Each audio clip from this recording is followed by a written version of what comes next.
श्री जयमल जी भगवान श्री हरि अपने अनन्य भक्तों का न केवल योग क्षेम वहन करते हैं अपितु अपने भक्तों के मुख से निकली वाणी को भी सत्य करते हैं। पुराणों में तो इसके अनेक प्रमाण प्राप्त होते ही हैं। ईसाई 16वीं शताब्दी में हुए राजा जयमल का जीवन चरित्र भी इसका ज्वलंत प्रमाण है। राजा जयमल राजस्थान की मेड़ता रियासत के राजा थे। इनके परदादा राव जोधा जी ने प्रसिद्ध जोधपुर नगर बसाया था। आप रसिक शिरोमणि संत श्री हित हरिवंश जी के शिष्य और श्री राधा माधव जी के अनन्य भक्त थे। श्री ठाकुर जी की सेवा पूजा में इनका बड़ा भारी अनुराग था। उसमें उन्हें जरा भी व्यवधान स्वीकार नहीं था। यहां तक कि उस समय कोई कितनी भी महत्वपूर्ण राजकीय सूचना क्यों न हो, वे उसे नहीं सुनते और संदेश लेकर आने वाले को मृत्युदंड दे दिया करते थे। उनकी पूजा सेवा का समय भी थोड़ा नहीं था। मंदिर में नित्य पूरे 10 घड़ी तक वे भगवान की सेवा किया करते थे। राजा का एक भाई था, परंतु वह राजा से ठीक विपरीत स्वभाव का था। उसे भगवान की सेवा पूजा से कोई मतलब नहीं था। साथ ही वह राजा जयमल से द्वेष भी करता था। यद्यपि वह मैंडेवर जैसे समृद्ध राज्य का राजा था, पर उसकी महत्वाकांक्षा राजा जयमल के भी राज्य को हस्तगत कर लेने की थी। उसे किसी प्रकार राजा के सेवा पूजा के नियम की जानकारी हुई तो उसने एक कुटिल योजना बनाई। उस दुष्ट ने सोचा कि जब राजा जयमल पूजा कर रहे हो तभी मेड़ता पर आक्रमण कर देना चाहिए, क्योंकि मृत्युदंड के भय से उन्हें कोई आक्रमण की सूचना देने नहीं जाएगा और आसानी से राज्य हस्तगत हो जाएगा। ऐसा सोचकर उसने मेड़ता पर आक्रमण कर दिया। राज्य पर आए इस प्रकार के संकट को देखकर मंत्रियों ने विचार विमर्श करके राजमाता से निवेदन किया कि आप ही महाराज को सूचना देने में समर्थ है, क्योंकि आपके प्रति पूज्य भाव से राजा आपको कुछ नहीं कहेंगे और उन तक सूचना भी पहुंच जाएगी। फिर वे जैसा आदेश देंगे हम लोग वैसा ही करेंगे। दूसरे किसी को भेजने पर महाराज उसकी बात भी न सुनेंगे और प्राण दंड भी दे देंगे। राज्य पर आए संकट की गंभीरता को देखते हुए राजमाता मंत्रियों के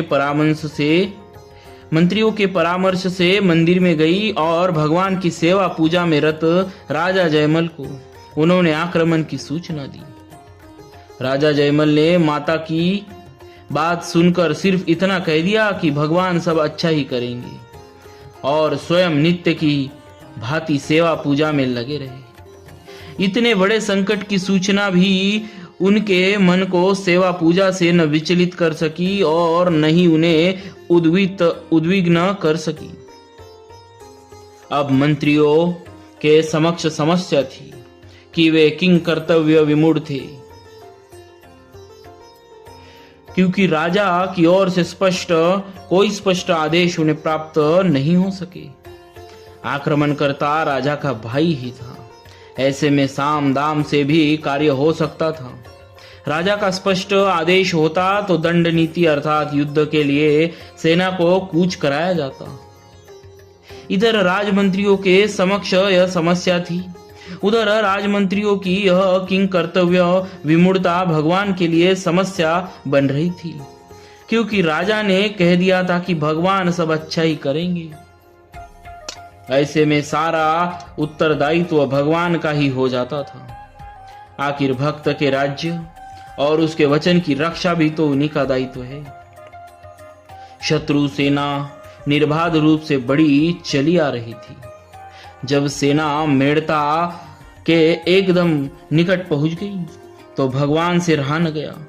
उन्होंने झट सैनिक का वेश बनाया, एक हाथ में तलवार ली, दूसरे में भाला धारण किया, पीठ पर ढाल बांधी और राजा की घुड़साल में जाकर राजा की सवारी का अश्व खोल दिया। फिर उस पर सवार होकर अकेले ही युद्ध भूमि की ओर चल दिए। भगवान के सवार होते ही अश्व सरपट दौड़ चला, मानो उसमें भगवान श्री हरि के शाश्वत वाहन गरुड़ जी का आवेश हो गया हो। पहले तो अकेले एकमात्र सैनिक को आते देखकर राजा शत्रु राजा ने सोचा कि संभवतः यह संधि प्रस्ताव लेकर आ रहा होगा, परंतु थोड़ी देर में उसका वह भ्रम दूर हो गया। जब सैनिक बने श्री भगवान तलवार चलाते हुए शत्रु सेना में घुस गए, उस समय उनकी तलवार बिजली की भांति कौंध कर शत्रुओं को सिर विहीन कर रही थी और भाले का एक ही प्रहार हाथियों के गंडस्थल को फाड़कर उन्हें धराशायी कर दे रहा था। प्रथम तो शत्रु सेना ने उस सैनिक को घेरने का प्रयास किया, पर वायु वेग से दौड़ते अश्व और विद्युत की भांति चमकती तलवार के पास आने का उनका साहस न हुआ और थोड़ी ही देर में मैदान खाली हो गया। भला जिसके भ्रू संचालन मात्र से प्रलय होता हो, उसके लिए थोड़ी सी सेना का क्या अस्तित्व। अब युद्ध क्षेत्र में सिर्फ शत्रु राजा ही अकेला बच रहा। उसकी सेना भाग खड़ी हुई थी। शत्रु भी मेरे भक्त का भाई ही है, शत्रु भी मेरे भक्त का भाई है। यह सोचकर भगवान ने उसका वध करने के स्थान पर उसे अपनी उसी भुवन मोहिनी छवि के दर्शन कराए, जिसका कि दर्शन कर खरदूषण और त्रिशिरा मोहित हो गए थे। उस छवि और तेज को देखते ही राजा भाई का शत्रु भाव नष्ट हो गया और वह मूर्छित होकर वही रणभूमि में गिर पड़ा।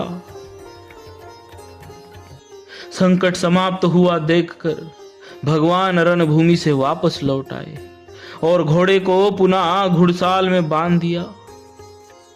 इधर जब राजा ने भगवान की सेवा पूजा कर ली तो उन्हें माता द्वारा दी गई आक्रमण की सूचना की याद आई।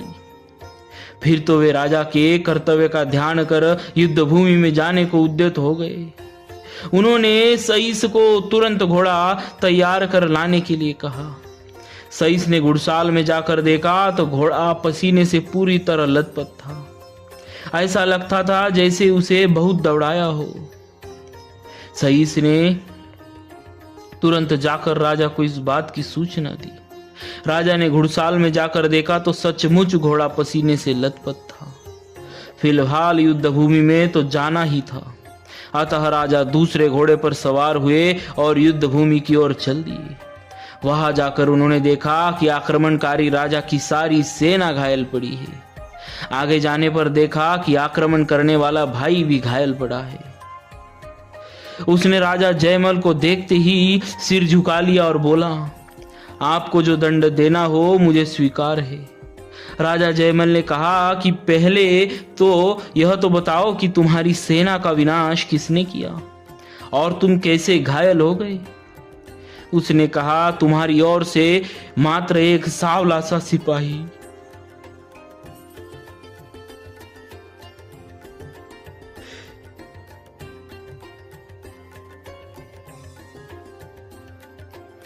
उसने कहा, तुम्हारी ओर से मात्र एक सांवला सा सिपाही घोड़े पर बैठकर आया।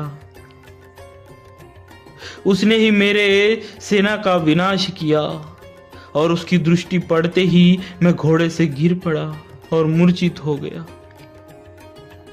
राजा जयमल को अब समझते देर नहीं लगी कि वह सांवला सिपाही कौन था।